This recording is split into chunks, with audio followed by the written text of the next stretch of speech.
welcome back to the adventure vlog, Livin Large with LCruu. I am LCruu, and today we're talking about Tomorrowland. I'm giving you all the juicy details. I am going to split this video into like two sections. The first section will be kind of like the highs and lows and what I thought of the festival in general, the review, and the second section is going to be the full financial breakdown of what it looks like for someone in the US to travel over to Belgium for Tomorrowland. I am going to start with the lows so that we can end on a high note. So I'm just going to talk about a few things that I didn't love, some things that could possibly be improved. And I'm also going to start with this disclaimer that literally, just like you, just like everyone, I'm just a person with an opinion based on my personal experiences. Okay, I'm not claiming to be a professional. I'm not claiming to have all the answers. None of that crap, so I don't need any of that crap in the comments. So the first thing I want to touch on is there are no water refill stations. Granted, I understand that this is a European festival. In the US, water is free, like everywhere, at restaurants, in the festivals, etc. And the only place that they had set up to refill water bottles or refill water packs was literally the sinks at the bathroom. Don't know if it was filtered water. I definitely saw a lot of people refilling things, but that's A, not what it's actually set up for, and B, can't be for sure if it's clean drinking water, to be completely honest. Water was only 2 pearls, which is something that I'm going to touch on in the expenses section, but at Tomorrowland, pearls are kind of like their own sort of currency, so they don't translate exactly to euros or $2. But water was relatively cheap, and it comes in cans, but the fact that there was no place to refill it, I just feel like that could definitely pose a safety issue, because dehydration is real. It is hot out there.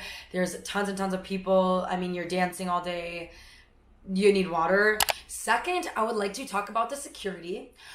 While no one really wants security rummaging through your bags and like taking every single thing out and like making a whole disaster, I also feel like they didn't really check anything. Just knowing the history of festivals and the horrifying events that have happened in the past at big events like this, I just feel like a little bit more security would have made me feel a little safer. And that's not to say that I necessarily felt unsafe at any point, but the security literally was like a joke. Like a serious joke. I walked through metal detectors, phone in hand, camera in hand, like stuff in my pockets, nothing. Like no one stopped me anytime. Nothing went off.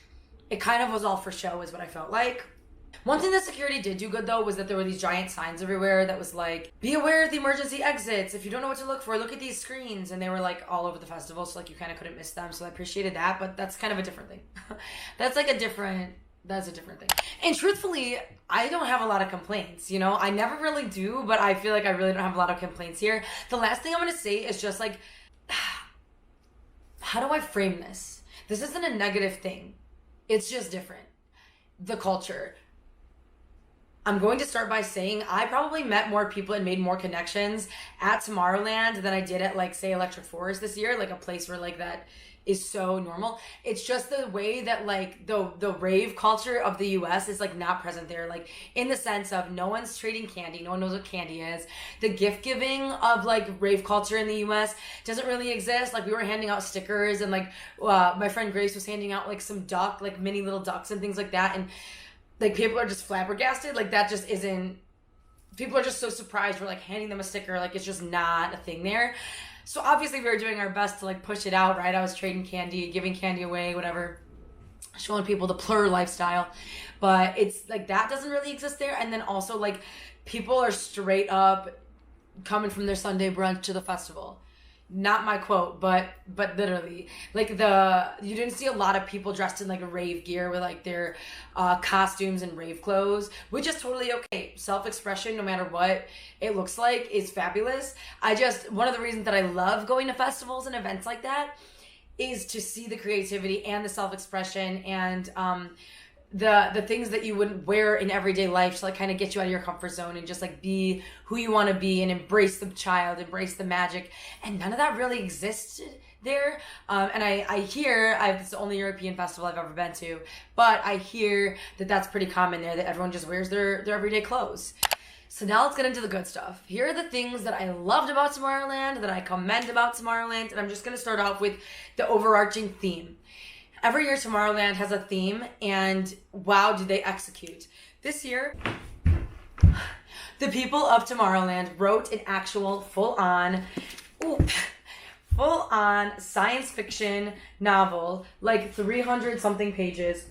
And the main stage and the festival was based off of this theme.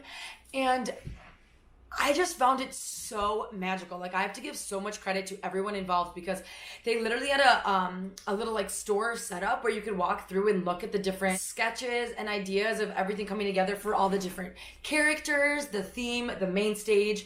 They literally had characters, actors coming out onto the stage during this opening and closing ceremonies.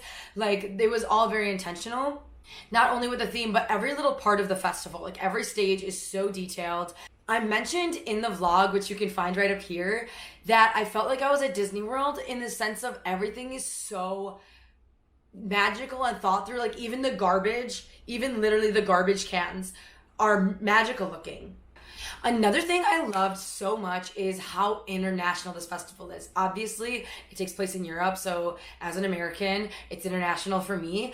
But it's the way that people from all over the world are traveling here for this event. The flags that people carry, you see flags from literally every little corner of the world. You hear different languages being spoken as you walk by. Even the food that they provide, there's different little stations for like everything. Thai food, Korean food, Greek food, Belgian food, like coffee, waffles, frozen yogurt, Italian food, like so many different options, because they're catering to such a large audience from all over the world. But not only that, it's literally encouraging people to, again, step out of your comfort zone, try new things. Like, when is the next time you're going to be in Belgium having Thai food? What? Come on. Like, it's so cool the way that it's just so international, and it brings people together. Like, it's such the way that the community just comes together. Like, we don't care if you're from Australia. We don't care if you're from Rome. We don't care if you're from Romania, South Africa. I'm just about to name the next 206 countries or however many countries there are in the world, because everyone was there. And I love that about it. Okay, I have to talk about the music itself.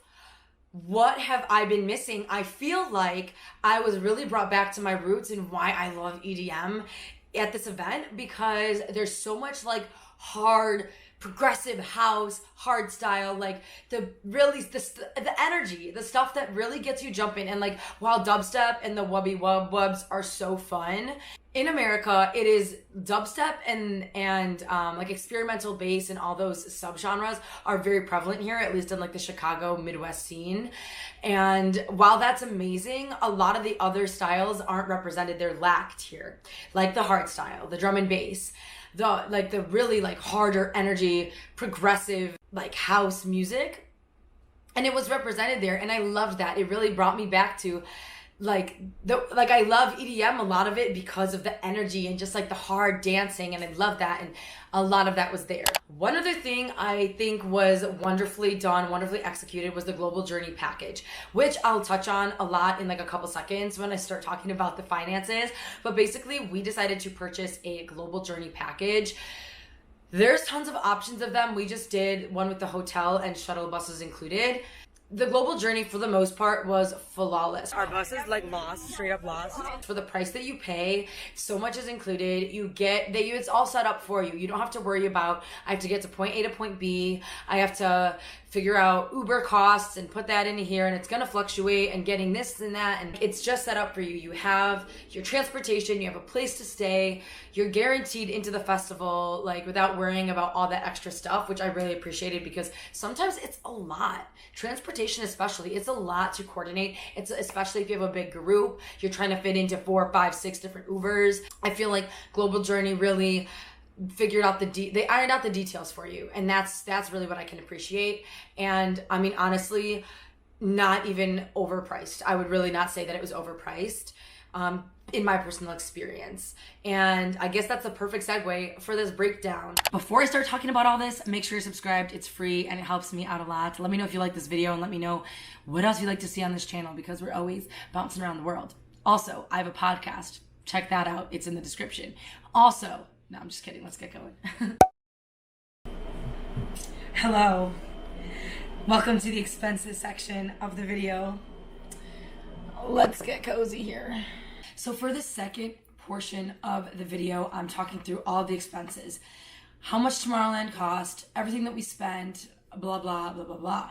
Disclaimer, I'll be basically talking through this entire breakdown of the expenses in US dollars because I am from the United States. I have the full breakdown here. I'm trying to be super particular and express everything that we paid for, everything for the Tomorrowland section of our trip. We did expand our trip longer to in some ways save money, but so that we could explore more of Europe while we were there rather than just having one destination.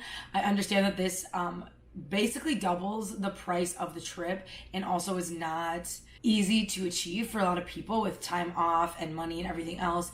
But I definitely would say it was worth it, and kind of in the long run it saved us money because we were doing things that we would have done in a separate trip anyway. So while we were over there, we might as well, our thought process was that we might as well see things and do things that we want to do since we're already over on the side of the pond. I kind of want to go in order. So obviously, first things first, you have to get there. You have to get to Belgium. You have to arrive. We took flights. We are flying in from Chicago, Illinois, over to Brussels, our final destination. Our flight round trip was $1,402.14. $14.02.14 for round trip. That was Chicago to Dublin, Dublin to Brussels, and then after we did some more exploring of Europe, back that same way. So Brussels to Dublin to Chicago. I definitely want to say that consider when you buy your tickets. We bought ours in March, but if you know from the get-go when you're going, as soon as they release the final dates of when Tomorrowland will take place, once you choose your weekend, you know what days you need to be there anyway, so you can watch the flights and buy early. Generally, the earlier the better. You'll get cheaper flights. We did not, again, buy ours until March. We bought our tickets for the festival in January, bought our flights in March, and so if we didn't wait as long, we might have found cheaper tickets. You also have to consider where you're flying from, what layovers are included, all that jazz. That $14.02 price also included a checked bag. Again, depending on what airline you're flying, where you're flying, whatever, you'll probably have to purchase bags separately if you're flying economy like we did. So yeah, just a couple of things to consider, but that price that we paid did include a checked bag for all of the destinations. The next thing I want to talk about, I unfortunately don't have the exact dollar amount because we bought all of our tickets together in a Global Journey package. So Global Journey itself can range from like $800 to like $1,700 per person. Ours was about $1,000. And basically what Global Journey is you buy the festival ticket, but then there's different package options. So our package that we chose was a hotel package. They also have flight packages, bus packages, train packages, depending on where you're coming from. So for example, our price of our ticket included the hotel that we stayed at and then a shuttle bus each day to and from the festival from that hotel. They also have themed hotel packages which are going to run you a little more money. They have the train packages and the flight packages, which actually is so cool. We saw a Tomorrowland themed plane land at one of the airports, which was so crazy to see because the entire plane is decked out in Tomorrowland, like the theme and like the birds and everything and the actual plane itself. And so you have themed options. You have themed hotel options where they'll, inside your hotel, they have like different little events. You can get your hair braided, your glitter done, like face makeup, things like that the whole festival is like inside your hotel as well, which I think is really cool. Again, not the package that we did. Those packages are going to cost a little bit more money. Keep in mind when you're booking, we were looking for double rooms, a single room. They have a couple different. Can you hear this construction? I'm going to be so upset if you can hear this throughout the whole video. Relax. I thought they were done for the day. Some hotels and package options offer triples. We had 2 double rooms and 1 single in like our Global Journey package that we all purchased together. So it cost me about $1,000 US for the hotel room Complimentary breakfast, continental breakfast, which in Europe is literally insane, like delicious, so filling, so many different options. The breakfast itself was like a 5-star meal. It felt the hotel, the breakfast, and the shuttle to and from the festival, as well as the festival wristband itself, the ticket to get in. The more people you get to go in on it, the cheaper it's going to be. There are levels of bronze, silver, gold, platinum, and the themed hotel option. So you really do have a really good variety. Again, the option that we chose cost us about $1,000 per person. Only 2 of the hotel options, I think, offer triples. So it depends on the size of your group. And you'll definitely want to consider that and talk that through with your people before you're jumping in and buying the Global Journey package. So it really does take a lot of planning to figure out what you're gonna do. Luckily for me in this situation, a lot of the friends that I was going with, or at least a couple of them, had already been through this and tried a couple different options, and so then we're able to kind of show us the ropes. So with the hotel package, you get 4 nights, 5 days, and invite to the pre-party event. There were multiple different pre-party events based on where you were staying, what package you were in, etc. So like, I'll also break down the Thursday night pre-party, kind of what we spent there, because that you'd also do need your own transportation to. So for example, we fit 6 of us in an Uber from our hotel to the pre-party, which was like downtown Brussels, and the Ubers there and back were each about $30. $30. Right now, the conversion between euros and US dollars is not that crazy. It's not that much of a difference. And the time that we were there, it was about like $1.10 per euro. $30, 30 euros ish, there and back each way for 6 of us. So split into 6. So you're looking at about $10 a person for transportation to the pre-party. But then, similar to inside of the festival, the way that you could purchase food and drink at this pre-party was through tokens. The tokens were purchased in euros, but they're not a direct 1-to-1 ratio split. We pooled all of our money in kind of together for food and drink, mostly drinks throughout the night of the pre-party. We were there for like 4 to 5 hours, and I think we had like 90 tokens, which I think was like 110 euros. Please take this part with a grain of salt because I don't remember the exact breakdown of the tokens for the pre-party. I want to say we all spent about $35 to $40 US dollars on drinks that night after the conversion of it. This construction is going to kill me. I want to break down the Pearl system a little bit. Pearls are basically money that you put onto your wristband. They're sort of like tokens, but basically it's just your credit card, your money going onto this, so that when you go and purchase food or drink or merch or whatever it is that you're purchasing inside the festival, you just scan your bracelet. You already have money loaded onto there, hopefully if you're smart. So pearls essentially are the currency of Tomorrowland. When I topped up my bracelet, I put on 200 euros worth.